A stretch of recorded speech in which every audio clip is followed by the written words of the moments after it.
바람이나 외도와 관련된 영상을 보면 남자친구나 여자친구가 있음에도 다른 사람에게 끌리는 이유를 자존감이 낮아서라고만 단순하게 설명하는 경우가 많습니다. 하지만 정작 자존감이 낮다는 게 어떤 식으로 작용하는지, 왜 그런 행동을 유발하는지 구체적으로 설명이 부족한 콘텐츠가 많죠.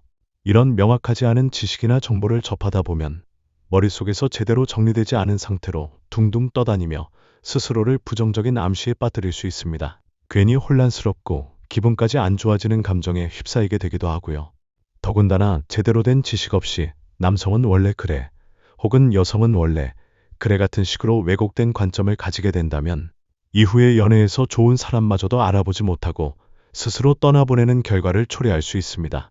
결국 이런 모든 문제는 결핍감에서 시작됩니다. 연애를 할 때 누구나 어느 정도의 욕구나 기대를 가지고 상대를 만납니다. 그런데 그 욕구가 채워지지 않을 때 외도에 대한 욕망이 조금씩 피어오를 수 있다는 것이죠. 그래서 어떤 사람들은 바람 피우는 남자를 만나서 뭐해? 그런 건 볼 가치도 없어라는 식으로 무시해버릴 수도 있지만, 정말 외도를 피하고 싶다면 외도를 하게 되는 심리를 이해하고 제대로 된 지식을 갖추는 편이 훨씬 현명합니다.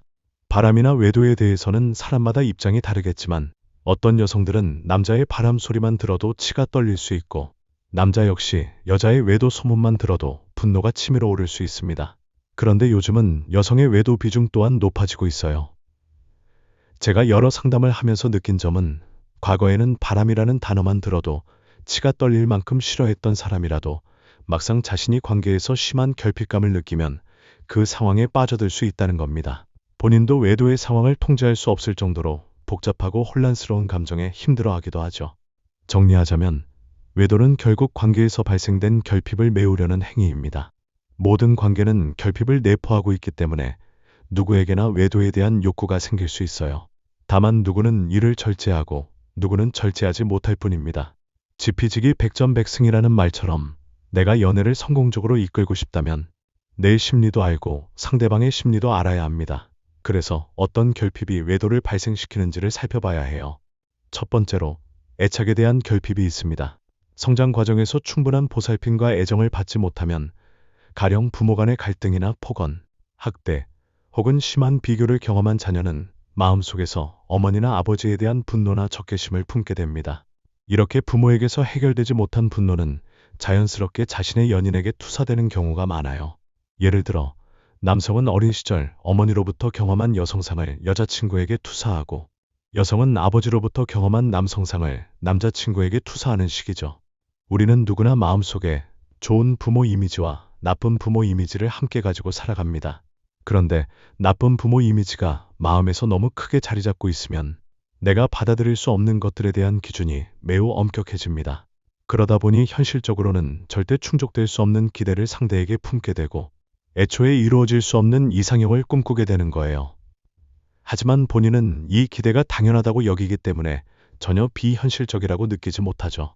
그런 기대가 충족되지 못하면 질투나 구속, 협박, 그리고 외도 같은 극단적 방식으로 분노를 표출하는 경우가 생깁니다. 결국 이런 패턴을 반복하다 보면 매번 연인에게 실망하고 피해의식을 갖게 되어 내면의 연애 자존감과 결핍이 점점 깊어지게 돼요. 두 번째로, 연애 자존감 결핍 때문에 발생하는 외도가 있습니다. 겉으로 볼 때는 여러 이성을 동시에 만나는 여유로운 사람처럼 보여도 그 내면에 심각한 자존감 문제를 안고 있는 경우가 있죠. 예를 들어, 양다리를 걸치는 사람을 보면 말도 잘하고 자신감이 넘쳐 보이지만 사실은 과거 연애에서 받은 상처가 제대로 치유되지 않은 상태일 수 있습니다.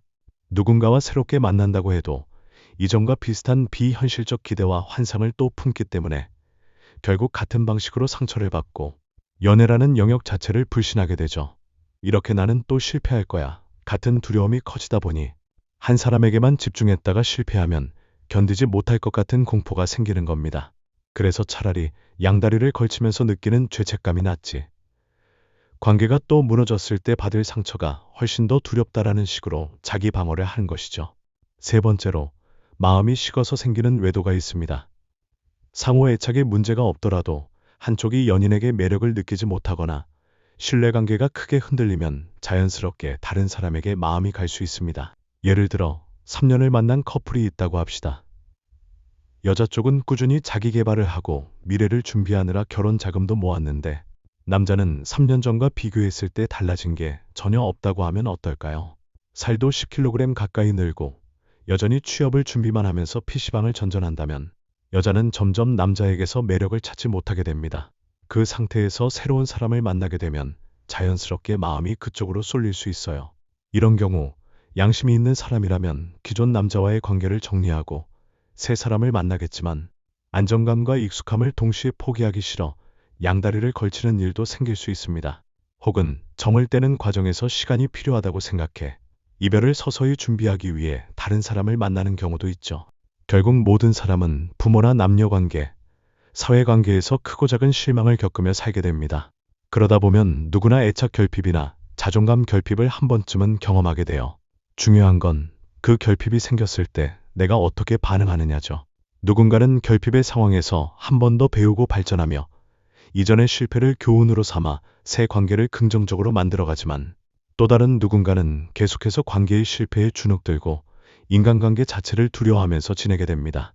또는 과거의 연애 실패에 대한 실망 때문에 누군가를 지배하고 복수하려는 심리로 외도를 하기도 합니다.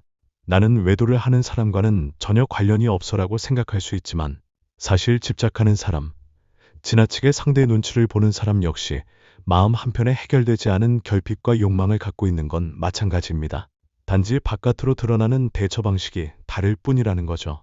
외도하는 사람은 자신의 욕망을 주체하지 못해 다른 사람에게로 달려가고 눈치를 보며 집착하는 사람은 상대를 잡아두기 위해 무리하게 헌신하거나 스스로를 억압하게 됩니다. 그런데 이런 억압이나 집착도 결국 오래가기는 힘들어요. 참다가 더 이상 안 되겠다는 마음이 들 때 그 사람 역시 어느 순간 외도를 할 수도 있습니다. 혹은 외도를 하지 않는다 해도 마음속 억제된 불안과 걱정이 주변에게 전이돼서 결국은 다음 세대까지, 예를 들어 자녀에게 비슷한 심리를 물려주기도 하죠. 그렇다면 바람 피우는 사람을 만나지 않을 마법 같은 방법이 있을까요? 사람은 기본적으로 자기와 비슷한 정서나 생각, 행동을 하는 대상에게 끌리기 마련입니다. 분노로 가득 차 있는 사람은 같은 분노를 공유하는 상대를 만나게 되고 우울감이 깊은 사람은 자신처럼 우울함을 느끼는 상대에게 친밀감을 느끼게 되죠. 과거 부모에 대한 생각이나 이전 연애 경험에서 쌓인 평가나 분노가 내 안에 그대로 남아있다면 그와 비슷한 대상을 자연스레 찾아내게 됩니다. 똑같이 상처받아 결핍이 깊은 사람과 만나면 초반에는 서로 간의 동질감으로 친밀함이 급격히 올라가지만 시간이 지날수록 더 큰 실망과 외도가 반복될 가능성도 커지는 셈입니다. 이를 조금 더 구체적으로 예시 들어보겠습니다. 20대 시절의 연애에서 극심한 상처를 받은 뒤 연애는 결국 나를 버리는 거야 라는 생각을 계속 품어온 여성이 있다고 칩시다. 그러면 누군가 다가올 때마다 어차피 너도 날 떠날 거 아니야 라는 식으로 상대를 비관적으로 바라보게 되고 상대를 밀어내려 할 겁니다. 정신적으로 건강한 사람이라면 굳이 이렇게 자신을 거부하는 상대에게 계속 매달릴 이유가 없으니 결국 멀어지게 돼요. 그런데 끝까지 포기하지 않고 집요하게 다가오는 사람이 나타나면 보통은 그 역시 내가 지금 누군가에게 많이 의존하고 싶다라는 결핍을 안고 있는 경우가 많습니다.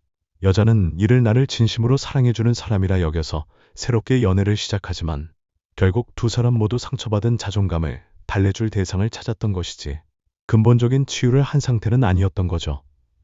그러니 시간이 지나면 또다시 초반의 열정은 식어버리고 실망이 커져서 서로에게 상처를 주거나 외도를 하거나 떠나버리는 식의 악순환이 일어날 수 있습니다. 그렇다면 정신적으로 건강한 사람을 만나고 싶다면 어떻게 해야 할까요? 스스로 부모에게 느끼는 분노나 이전 연애에서 받은 상처를 제대로 바라보고 흘려보내는 과정이 필요합니다. 오랜 시간 쌓인 감정을 풀어낼 줄 알아야 내면이 조금씩 안정되고 누군가를 제대로 믿어도 되겠다라는 마음이 생길 수 있기 때문입니다. 그런 마음 상태가 되었을 때 비슷하게 안정된 사람에게 끌리고 오히려 편안함을 느낄 수 있게 되죠. 오늘 영상에서 바람이나 외도를 하는 심리에 대해 전반적인 내용을 총망라했다고 해도 과언이 아닐 만큼 많은 이야기를 드렸습니다. 다음에는 더 깊이 있는 심리 콘텐츠로 찾아뵐 예정이니 여기까지 들어주셔서 고맙습니다. 그리고 혹시 지금 외도 문제로 힘들어 하시는 분이 있다면 무작정 자책하기보다 그 뒤에 숨은 결핍과 상처를 먼저 살펴보세요. 자신을 이해하는 데서부터 출발해야 더 건강하고 만족스러운 관계를 만들어갈 수 있으니까요. 오늘의 이야기는 여기까지입니다. 끝까지 시청해주신 여러분, 진심으로 감사합니다. 저희 중년 남자 심리는 앞으로도 남자들의 솔직한 속마음과 진짜 심리를 더 생생하게 전해드리겠습니다. 구독과 좋아요로 꾸준한 응원 부탁드립니다. 감사합니다.